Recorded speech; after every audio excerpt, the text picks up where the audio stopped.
Welcome to People's Republic with Brianna Griffith. We bring you news and analysis from the front lines of the global struggle for social and economic justice. I'm your host, Brianna Griffith, and here's what's going down in your backyard and across the world.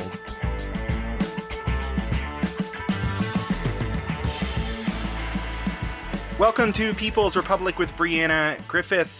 This week we are once again joined by Ken Zarifis of Education Austin. We're going to be talking about issues related to the Austin Teachers Union. Again, we're at this point, there are so many schools across the country, so many school districts trying to reopen or suggesting they're going to reopen at a point where COVID cases are at record highs in many states. To talk about all this and more, we are joined, as mentioned, by Ken Zarifis of Education Austin.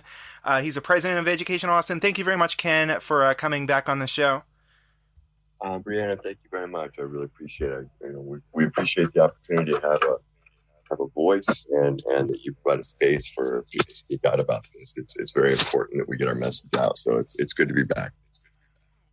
Yeah, I'm always glad to talk with you. I'm always glad to talk about education issues, for sure. So, let's start with, for those people who might not be familiar, the AISD has essentially, at this point, is delayed, 3 weeks, right? AISD has done online instruction for a grand total of 3 weeks, at which point, at least according to the schedule, as of now, AISD will then, after the 3 weeks of online instruction, will supposedly go back to in-person classrooms. Is that the case, and how did that come to be? Yeah, that's really where we're at right now. Is that there'll be a 3 week all online. The school year will officially begin August 18th. 3 weeks will be 100% online. This is, if we go back about a week ago, Education Austin had a press conference. What we did is we put out that we want, at the minimum, we want a 9-week pause on a physical reentry, that everything should be online for 9 weeks. What that we would then ask the district provide data, information, the most current COVID cases and the trends. We don't want to just see a dip. We would want to see a continuation of a lessening and a dip in some trending in a positive way over that 9 weeks before we even engage in the idea of coming back physically. We'd want to make sure that the numbers and science are followed and not political agendas or spreadsheet bottom line. And that's what we're really feeling. All of the resistance we had up to this was, we're not being funded, we're not being funded, we're not being funded. The commissioner, and I was just flabbergasted at a district of this size, with other districts its size and larger in the state. The superintendents would be so scared to move forward and actually demand from the state the funding that is their funding. It is their tax dollars. We already give up as Austin ISD through recapture almost 40% of our tax dollars. It's absolutely outrageous. Now, I'm fine with distribution of dollars out for the common good. I am absolutely a full supporter of that. But the way it works in Texas is a manipulative way that disadvantages Austin. And so that's our money. And so the money that's there, that's set for public education, we should be able to get. But the superintendents weren't fighting in that way. And that's what became frustrating. So we then said, aside from 9 weeks of weekly check-ins, of meeting with the union and community members and officials in the health community to determine when and how to open up, we then said we want to return to make sure that all of the essential workers that have to do something, if they have to do something, they need to be paid time and a half for that time, that they're expending a greater risk. And the last demand was that the teachers and not be forced to go back to school for any reason other than it's safe. If they are simply fearful of contracting COVID-19, that should be reason enough for them not to go back to school. If online is an offering, we should provide online for the totality of the year if need be. So that happened last week. Moving into this week, we then a series of events as we continue to apply pressure. Citizen, neighborhood groups, nonprofits, concerned folks in our city were contacting the district saying, don't do it, don't do it. As we then saw Dr. Mark Escott proclaim the frightening numbers of students that would return with the possibility of being infected, being a carrier, and really that we would be facing shutdowns as soon as we reopen. It makes no sense to put people in harm's way, for one, and then knowing that we're going to end up closing schools down again and disrupting the educational process. So we, as a union, even being an educational union, valuing our members, our bus drivers, custodians, teachers, TAs, we value education. As an entity, nobody values it more than us. But we decided collectively that we are going to put the health of teachers, school employees, students, and their families first. And that means we're going to do online for as long as we need to do online to keep people safe. You can't teach them if they're sick or dead. And that is our line in the sand. And so we continue to push on that. We had tremendous media exposure and even got some national exposure through USA Today and the New York Daily News that brought attention down here. And I think people have been surprised at the number. It's all over the country. It's not just Austin, all over the state and this country. Teachers are finally, and school employees are finally rising up and saying, no, hell no, you're not going to play with my life just because you want this. If we can do our jobs this way, then you have the funding, pay us, but you're not going to abuse us. We're not going to be your guinea pigs or a canary in the mine. Not going to happen. And we see it all over the country. I'm inspired by that. So in this ugliness, I am finding hope in the workers and how the workers are saying no. The workers are continuing with this red state rebellion that started 2-3 years ago in New Jersey, and how we continue to move forward with staking our claim and standing up for our rights. First of all, congratulations on getting that level of exposure. It certainly has been inspiring to see that a lot of the corporate media is no longer able or chooses not to ignore union issues in the way they have for a very long time. Because, I mean, ultimately, like, there is a growing power of unions. There is a growing power of workers organizing together and standing up. I had a representative of the International Longshore Workers Union, I believe, ILWU, who led the 29 port shutdown of the entire West Coast a few weeks back or so. I forget exactly when, in support of the kind of nationwide rebellion against police uprisings. And in many ways, it was barely a blip on sort of the corporate media radar. Sure, it got some coverage, but it didn't get, when you realize that the entire U.S. West Coast was shut down for 8 hours, that didn't get the kind of coverage that it should have gotten for the size of the event it was. There's a very clear reason for that. The reason is obviously because they don't want a union to set an example of what the power of workers can be in that setting, for sure. I'd like to also get into some of this this conversation about quote unquote reopening, and how the demands are so different between sort of the managerial level, the bosses, the quote unquote bourgeoisie, if you want to use that terminology, versus the workers, the people who are really on the front lines and fighting for their health. Because I think that difference between giving an arbitrary number of weeks at which somebody says they'll reopen, versus actually coming in and saying, we'll reopen when there are a certain amount of cases, or there are less than a certain amount of cases, rather. That really shows this different kind of mentality of people. If you're going to try and say that you're going to try and put a time limit on this, you're going to say we need to reopen by this number of weeks, we need to reopen by this month or that month, or this should be our target month. Or if you use that framing as a mentality to not make a decision at all and say we just don't know what the future is, so we're not going to do anything, and we're just going to keep people under constant threat of the possibility that we might reopen, that's a kind of framing that I think only benefits really the U.S. ruling class. It benefits the managers. It benefits the bosses. it doesn't benefit workers at all. It doesn't benefit like the 99% of the American public receives no benefit from that constant fear of possibly reopening based in a number of weeks. Whereas like this framing of it as like, okay, let's make a decision now to shut down this particular facility, this school district, etc., until the number of COVID cases are under a certain number or are non-existent for a certain number of weeks. Like that is a framing that people want. I think if you put that forward to most people, that would be the framing they would want for these kind of issues, and yet it's not being presented that way, and the options I don't think are being fully laid out. That understanding of it isn't being fully laid out to so many workers. How is Education Austin handling that? I think you really hit something here. This really is the whole time it's been about when do we get people back to work? How do we get people back to work? And I tell you, people want to get back to work. I assure you people do, but they want to do it safely.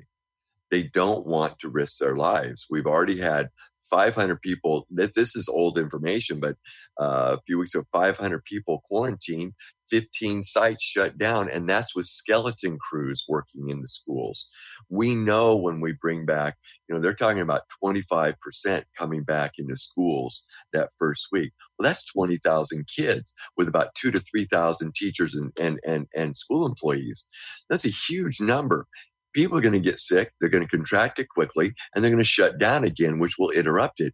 And it's just so short-sighted from the top all the way down. We know from Trump, if we look at Betsy DeVos within the Department of Education, we look at our governor as he opened the state up foolishly, and now is eating crow and backing up, and hilariously earning the ire of the Republicans and Tea Partiers that he's part of, and then our commissioner Mike Morath, who is just obsessed with power and believing he can force people back into these spaces that are dangerous. And that's really what it is. This is about really returning to a burning building. This is saying, let's go, guys. Let's go in there. And so we're saying, no, don't go. And we were looking at that 9 weeks as a way to get plenty of space to give time to have sensible thought and discussion about the trends. What are the standards? What does Dr. Escott and others believe is the most appropriate? Working in that way, rather than, and that's coming from a perspective of looking out for people's safety. Because it says if we begin to approach the 9th week and we don't see improvements, then we just go to the end of the semester. Just call it. Let's not do it every 2 weeks. When you do it every 2 weeks, you're talking to the privileged, right? You're talking to people that can make childcare or economic decisions within a week or two, within days.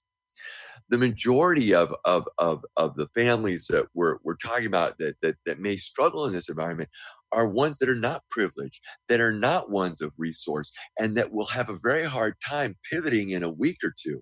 There needs to be well in advance a direction by this district and by the state. And this 3 weeks, let's not fool ourselves. This is the minimum this district can do. They're not doing anybody the big favors that they may think they're doing. It's a bare minimum. Dr. Escott said that they'll be closed till after Labor Day. So this district hasn't even been bold on going out and saying, yes, this is the amount of time.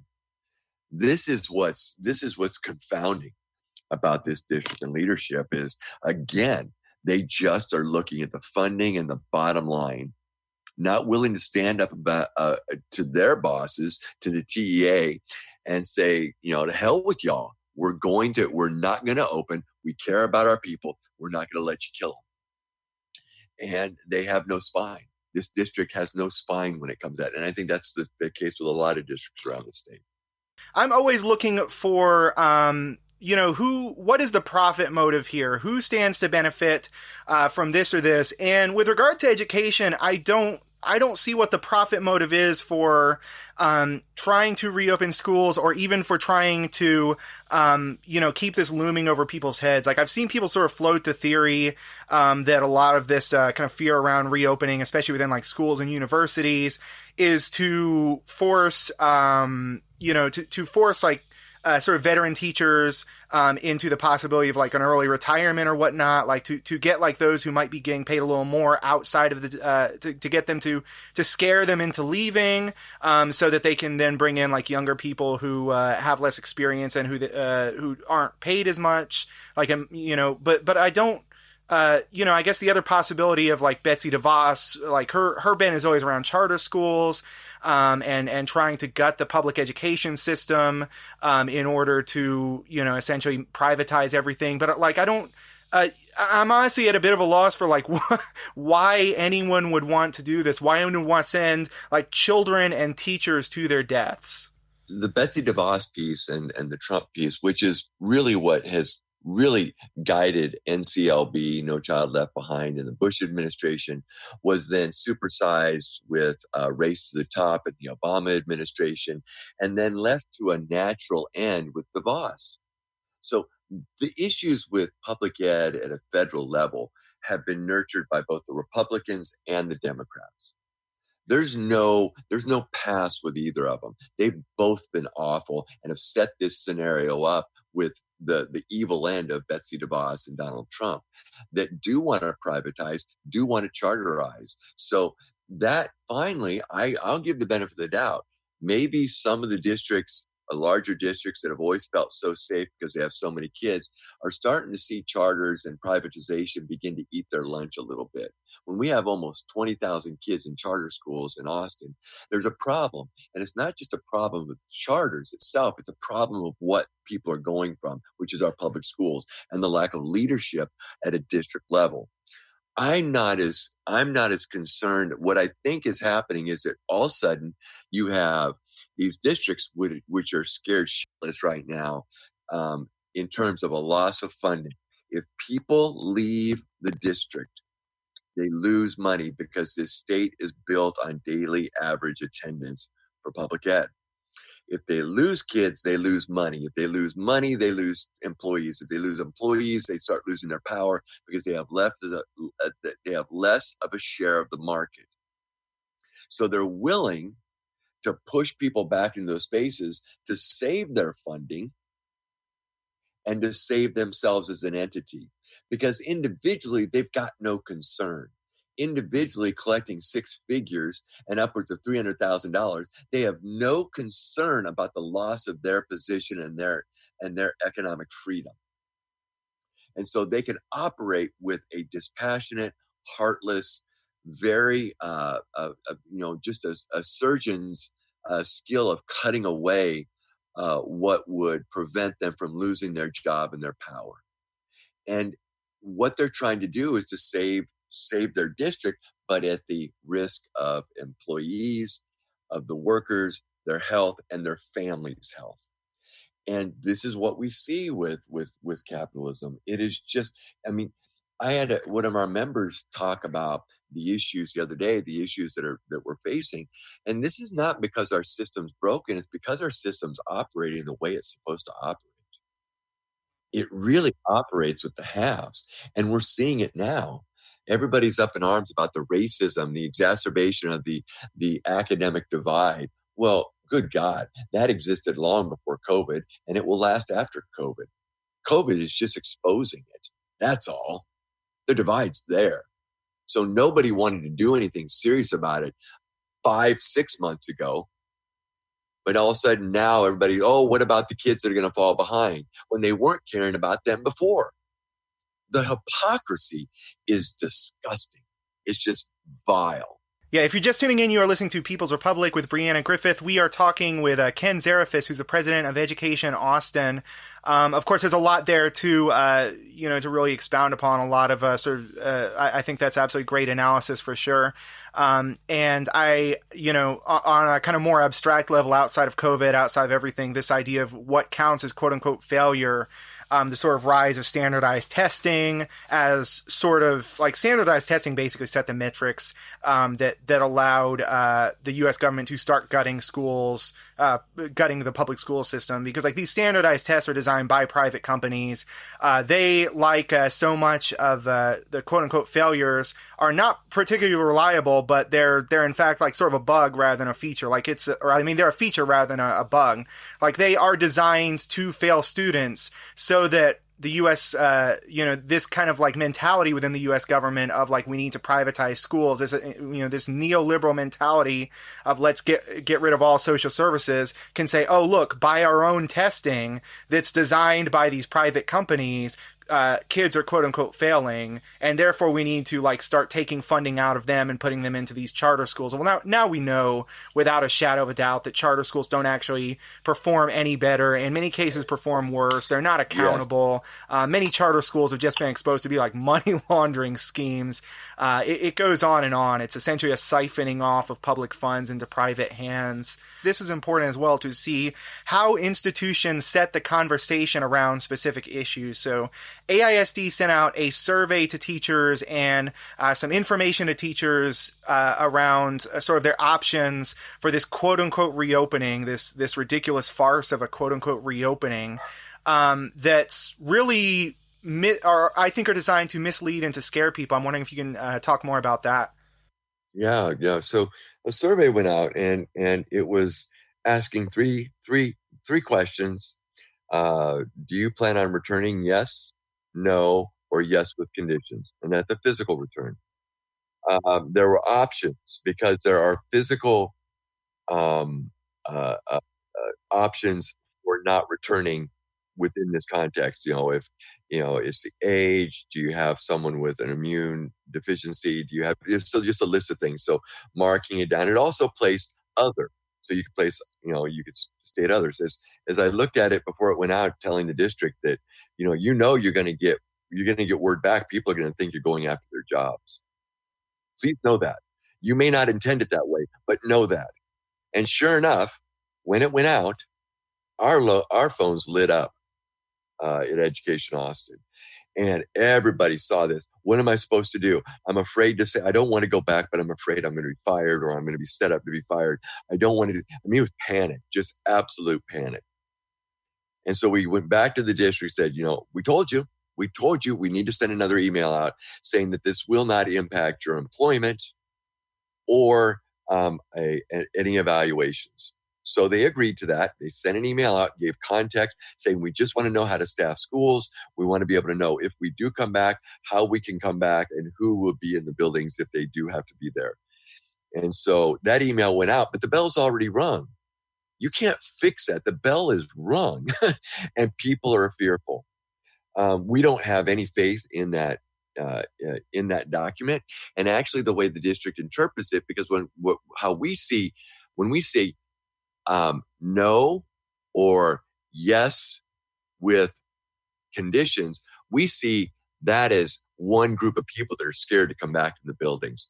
And that's what has to be addressed. How the district sees it is yes, and yes, I will come back, just do these tweaks and I will. And so we have a philosophical difference in how to interpret that survey and that data. Because we know for a fact that people put down what they didn't feel out of fear. We have parents that contact us fearful of their parent survey. This district has done nothing to instill faith and trust over the years I've been around it, particularly in the last few years, just as we had a community that said, don't close our schools, and the district did just that. Even though they were told it was 21st century racism by our equity officer, chief equity officer, they still did it. So there's no trust here. When you eliminate trust, you're not going to get honest responses to even arguably honest and fair questions. So you have people that are scared. So we have these numbers and no one knows. Now they want to send the survey back out. They want to gather more data. And so they're just corrupting their own data set. It's so amateurish. And then on top of it, Brianna, on top of this, just as there was a collective sigh throughout the district as the announcement of a 3-week pause of a physical reopening, And everybody's like, okay, I can come back together, maybe a little less anxiety. What does the district do on Thursday? They send out an email showing a flow chart of employment of if you have an issue or if you have a condition, you need to have leave, you need to do everything. These are the steps you need to go through in the district, which is a natural flow chart of their policy. But at the end of that flow chart, it says if you cannot report to work where you're told to report to and you do not have the condition, then you will need to resign. So they send a document out just days after having announced that they're going to be closed physically. Then there was just these embers were burning, and they just dumped a gallon of gas on it. And our phones lit up again yesterday. The inability of this district to message properly is almost second to none in my disbelief of how it operates. It is so good. AISD is extraordinary of how to create the worst message and present it at the very worst time. They hit those 2 points regularly. And it is just, it's just appalling. Yeah, we'll pick up with Ken Zarifis in just a second. You are listening to People's Republic with Brianna Griffith. People's Republic originates on KOOP 91.7 FM, Austin, and is also broadcast on WHIV 102.3 FM, New Orleans. We are available as a podcast on Spotify, Spreaker, Stitcher, iTunes, or wherever podcasts are podded. Stay tuned for the second half of our interview with Ken Zarifis, president of Education Austin.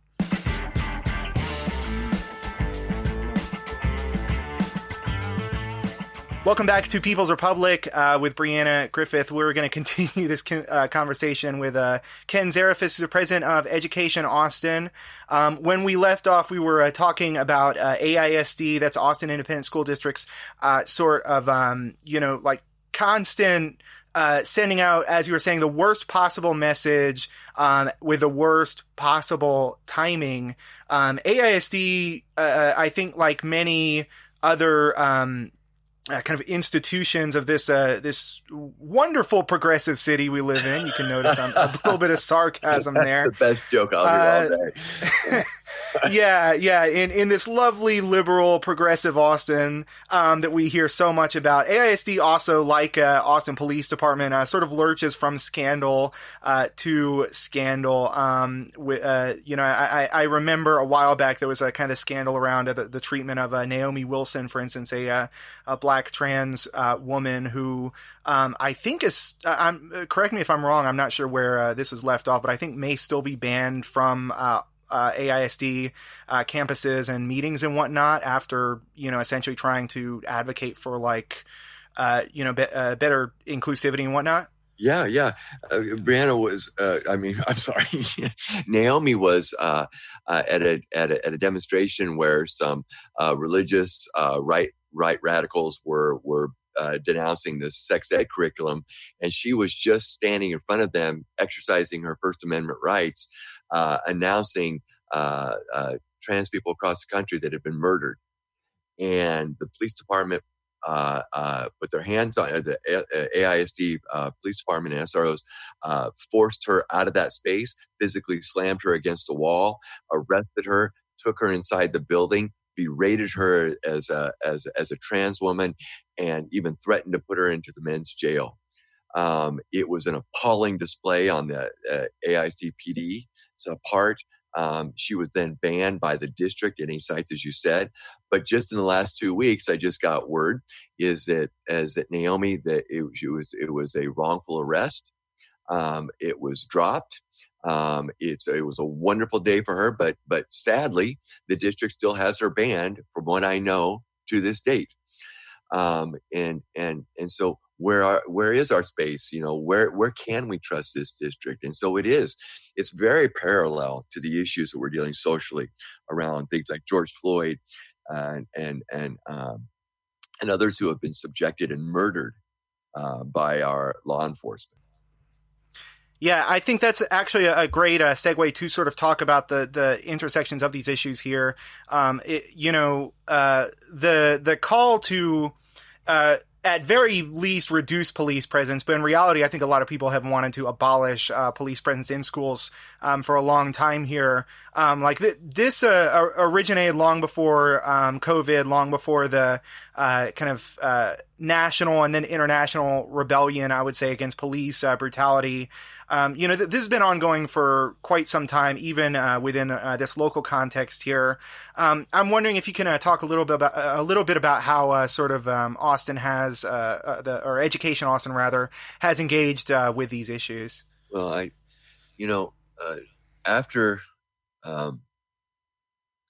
George Floyd's murder, Ahmaud Arbery, before that, Breonna Taylor. I mean, you just go back and it's just one after another. It really, I felt that we as a union needed to craft a statement, a position. However, I didn't want it just to be a position that said we embrace Black Lives Matter. I didn't want it to be superficial. And, there was a lot of people and all well-meaning, but I didn't want it to be a banner hanging outside a house or outside the building or just something we put on our Facebook page. I really wanted us to think about what our role in the institutional racism and how we demonstrate that internally, that we have to come to terms with our own selves. So I began to think about what is the union can do, because we can't fix everything. So landed on one is we need to look internally. We need to look at the systems and structures that are historical, that are built out of white supremacy, policies, bylaws, and really look at how we approach things, leadership, voice, and access to those things. We then had two other areas that we could have an impact on. And in terms of education, that meant AISD. And in terms of law enforcement, that meant AISD PD. And so we began crafting a statement that included the union, the district, and AISD PD, and what we can do with those things. And we'll be releasing that next week. We just got approval of it on Wednesday by my board after numerous drafts. And it really lays out how we can do this, looking at curriculum, looking at hiring, looking at how we redefine what roles are. So if you're a teacher, shouldn't part of that being an anti-racist lens or an experience? Or if we're going to want to hire people that understand that, then do things that will put us in a position to bring people in that do understand it, and not just a cattle call. Make sure that we're being intentional about the type of people we want in front of our kids. And so, and with APD or with AISD PD, we have to ask the question, what is their purpose? What is the problem that we are solving for with an AISD police department? And my feeling is that most of the answers to that, we would have access to resources to address it. Counseling, redirection, just hallway behaviors, just general things, education, teaching. These are things we have roles in the district already. We don't need necessarily armed officers. But that's my position, right? That's my opinion. I work with a union of 3,000 people that have very diverse opinions, very diverse backgrounds, and very diverse political beliefs. I can't just move unilaterally. So it's about asking. It's about getting the voices of all kinds of people in this and deciding what do we do. So we're going to look at what is the role and whether or not we should have officers on our campuses. We need to ask that question. I think school districts around the state need to ask that question. Cities need to ask that question about their police departments, of defunding or whatever they want to label it as. We need to have these talks because people of color are being killed. We've got to talk about what this is. And so as a union, we really want to bring forward, and these aren't easy discussions. The unions have a history of racism. The NEA did not allow the Black Teachers Union, ATA, to enter. They were segregated. And it wasn't until 1966 that they came together. 1966. I mean, it's just in my lifetime. And so you don't just by doing that, you don't just eliminate the institution of racism within a system. and it takes time. So how do we continue to evolve and be better? So we're not just pointing fingers outward, we're looking inward. And that's what I think that the district fails to do repeatedly. That's why they continue to close schools, even though the whole community was saying no, except for the white community that was perfectly happy with black and brown schools being closed. The district doesn't see that, and they continue to act in an institutionally racist way, ignoring the voice of people of colors in their community. Yeah, that brings up sort of a tangential point for me, or not tangential per se, but one that's been was kind of on my back burner for a while. Like, where do we stand with regard to like AISD's continued closure of sort of schools, especially in black and brown neighborhoods? Like, I know there was a struggle over several, I think primarily elementary schools a couple years back. Where do we stand on that? Right now, there's 4 schools that have been closed, are slated for closure. And they will be. And there's probably another a dozen of them or more that are on a list that are possibilities. I am hopeful that we have a transitional with a new superintendent coming in potentially on the 21st, or being announced on the 21st by the school board, that we have an opportunity here to change that direction, to look at these schools as not being the problem of our district, but it is the access to resources and funding and support that is the shortcoming of our district. And so closing schools, I mean, at the most, it was projected as being $1 million per school. In a $1 billion budget, $4 million really doesn't mean a whole lot. But what they wanted to do. Now I'm hearing, and I don't have the data exactly, but now what I'm hearing is that really the amount of money they recaptured through that process was even less, will be even less than $1 million. And so we're selling our schools for $1 million. And it makes no sense. If school closure and the reality of neighborhoods, structural flaws, or things like that dictate some type of change, well, that's one thing, but it's got to be a process where people feel that they're engaged. And I talked to way too many people in way too many spaces over the last year and the previous year that just really believed that they were not heard. And we saw the outpouring at school board meetings, at public meetings. It was very clear it was a no. And the board and the district ignored that. 3 people on the board did not ignore that. And Letitia Anderson and Arthi Singh were 3 trustees that were strong enough to stand up and say, no, we're not going to close schools. Yeah, I think you see that over and over and over again, this question of kind of how so many institutions run, and it's really a question of community control, of democratic community oversight of sort of any institutions. Like we're so trained not to expect that. We're so trained not to expect anything at all, whether that's a public institution, whether that's a community institution, even the ones that are supposed to be run by us, even the ones that are supposed to be public, ultimately are still kind of guided in these decisions largely by unaccountable boards of directors or school boards or whatever the case is, that essentially when you try and present them with sort of any obvious injustice, as you're saying, like $4 million, like $3 or $4 million is just such a small percentage of the budget. It's negligible, less than 1%, if I'm doing the math right on that. I'm pretty sure I am. And so, like you can present that information and you can make the obvious cases there that like this is not a good decision to make. And yet if people are not accountable in any way, if the sort of people who are able to sort of capture the positions on the school board, for instance, don't feel that they need to be accountable to people, then ultimately it means nothing. And that's why, like, to me, like so much of this like when you talk about public institutions in the country, it also has to really be community controlled institutions. It has to be democratic institutions. We really need to be thinking of like how these institutions can be directly run by the parents, the teachers, and the communities in which they're situated. Obviously, like there is still kind of the segregation aspect there. So like we have to also be thinking toward like an integration mind. We need to be thinking of like the injustices that might be perpetrated, especially, by like more affluent white communities. So like community control is not a one size fits all, but like I think there are so many ways at which we could, really have more accountability here.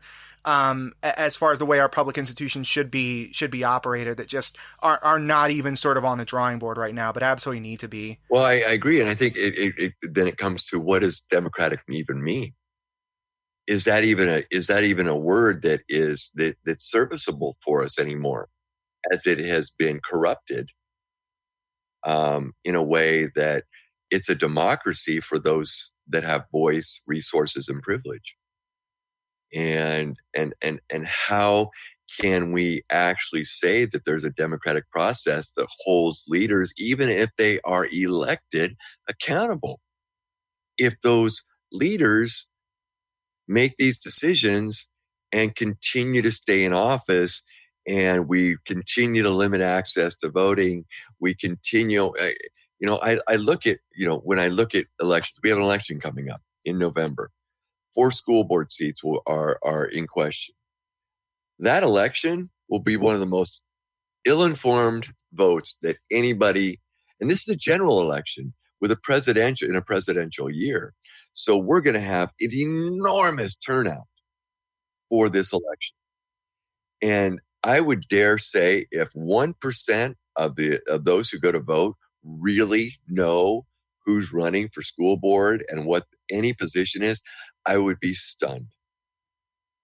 It becomes a nonpartisan crapshoot at the bottom of the ballot. And it concerns me. It concerns me that people are making choices by the flip of a coin or name identification or name repulsion if they feel like that's too strange a name for them to embrace. And this becomes a real problem in an ill-informed electorate, which we have a great deal of. I would very much love to move back to a May election for school board, even though it will cost $200,000, $300,000 for the school board to do, or the district to do, but it will garner a much more well-informed electorate. And we saw it 2 years ago in the Aarti Singh race. Her opponent ran a very poor race. It really wasn't out there at all. Aarti was everywhere, absolutely everywhere. In the election, Aarti lost by like 8 points. It was a considerable loss. And but they had to have a runoff because there was 3 or 4 people in that race. They had a runoff, and in the runoff, she ran handily. It almost flipped to 8 to 10 points to her favor, because that group had a greater understanding of what the people that went out to vote were informed. And so, I mean, really, it's like, whose voice, who has access to the polls, who can get to the polls? We make this so difficult. And so, I mean, I just get challenged about, I become increasingly challenged about what our democracy even represents, as we see the two-party system really doesn't serve people that are in real need. The Dems pose, but never do. One of the things people don't realize within this kind of two-party system is that often these Democrats in southern states have this mentality of that they need to run to the right of Republicans. And they are in this feedback loop that they keep telling themselves we're losing to the Republicans because this state is so far right, this state is so conservative, and therefore we need to be more right wing in order to win. But it's like nobody's ever going to vote for a Republican light. I mean, if you're going to consciously vote for evil, you're going to vote for the greater evil. But what has wound up happening is essentially that many of the Democrats, like, sure, there's been an insurgency locally in many, especially urban areas, where where like, you know, some progressives, sort of quote unquote Democrat, socialist aligned, progressive groups have managed to sort of primary the more conservative Democrats. But at the broader structural level, the Democrats are still pivoting right wing. And the Democrats are often running to the right of Republicans. They're saying we're going to be more Republican than Republicans. And I'll use the example of MJ Hagar trying to essentially trying to outflank Cornyn, you know, in Texas here, from the right by saying that by calling him a sissy, by saying that he's basically not warmongering enough, he's not aggressive enough toward Russia and China, and he's not going to send the military where they need to be. And it's like that's not a winning message. That's not going to win the election. It's not a winning message, and then like it shouldn't be a winning message. Like I wouldn't want that to win, even if it were capable of winning. And if we operate and we move into the next, you know, post-election with this illusion that folks of that ilk will vote our interests, is really it's so naive. You know, you're flipping one for the other, and the illusion of progressive, or the illusion of, you know, of Republican light, which it's not it at all. An interesting story, albeit for MJ, but does not make it a politically sound position to take a stand on, to run on, and for us to elect. But clearly, it's very frustrating because we've lived in this world of Democrats appeasing us as a union during election time and then running the other direction consistently. And I find it really odd because I'm trying to hold people accountable as, you know, as I'm running in, you know, forgive me for getting off on this, and I'll just do this and we can return if you like. But, you know, in my frustration in terms of Biden's weakness, which there are many, and why people simply can't seem to say, that's wrong, that's wrong. They all gather to say, nope, we can't say bad things because it's not right. Well, these Democrats that refuse to not just say, no, it was wrong for Trump to do this, and it's wrong for him to touch a woman like that. Those are equally wrong. People are afraid because they think it erodes support. So it's this disgusting hypocrisy within the Democratic Party of people that will look past their own to their own ends, which is just as insidious and evil as Republicans. But maybe even more so because the Republicans just embrace it. They're not afraid to say, yep, we like white people more. Yeah, I mean, it's okay. And this is, I find it's a real troubling reality within this world of the union, where you have a lot of Dems that are just blind Democrats. They just follow blindly. And it's about party. And they identify them as part of a party. It's team politics. And team politics will always upend whatever idealistic democracy we may be striving for.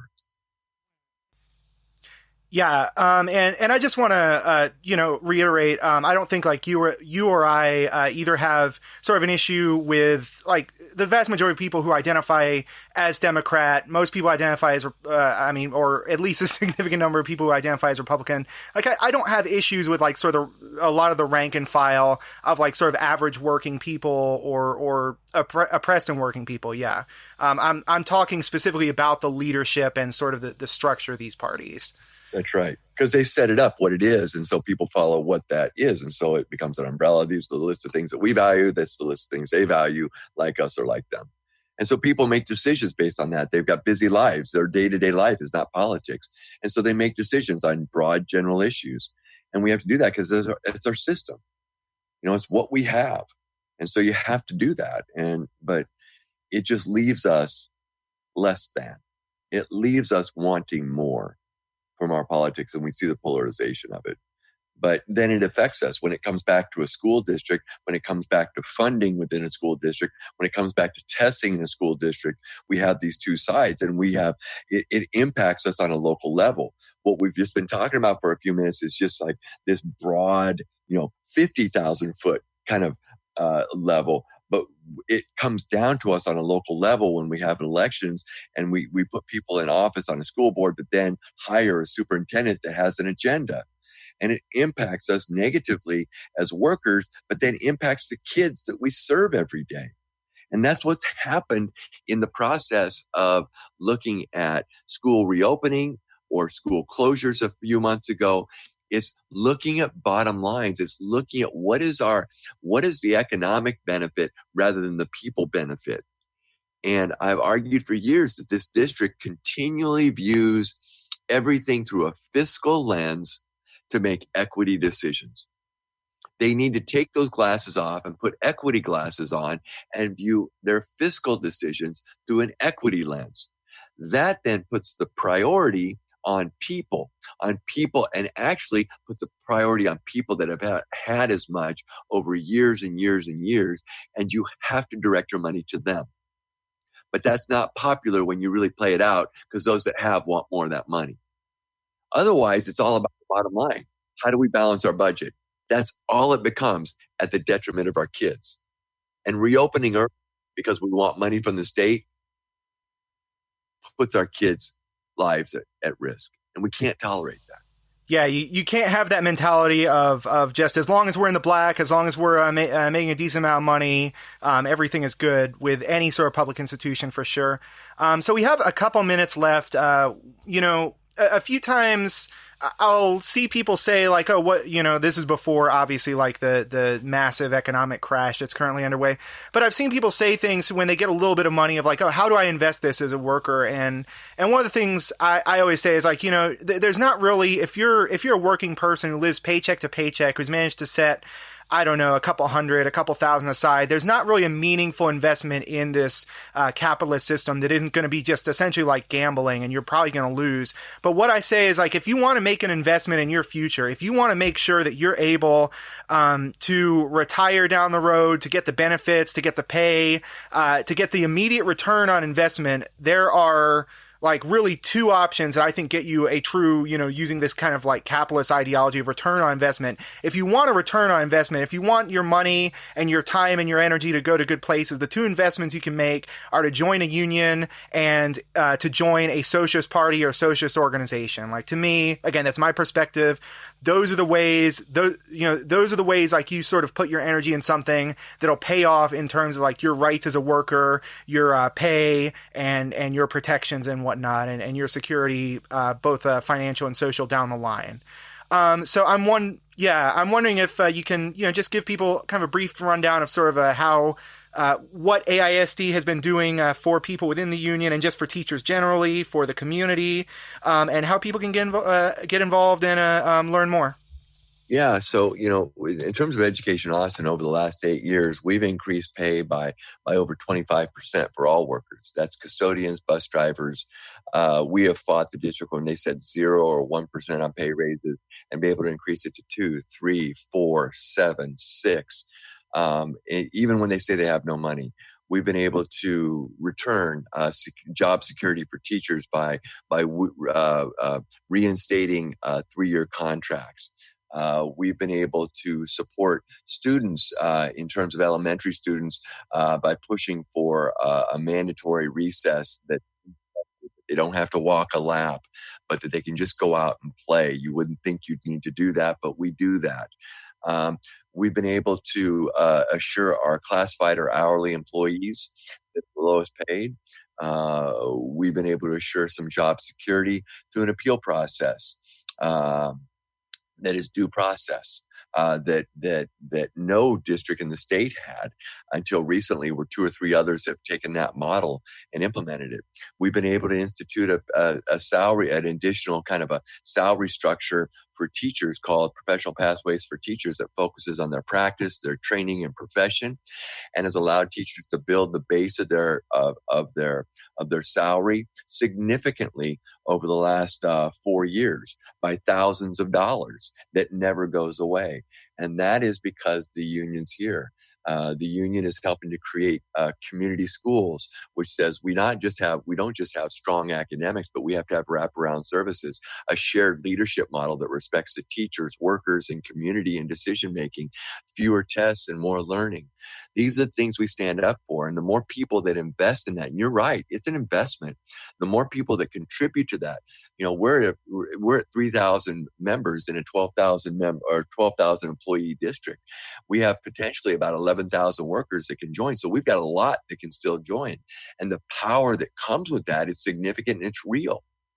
So yes, an investment in that is real. Classified employees pay about $30 a month, about $1 a day.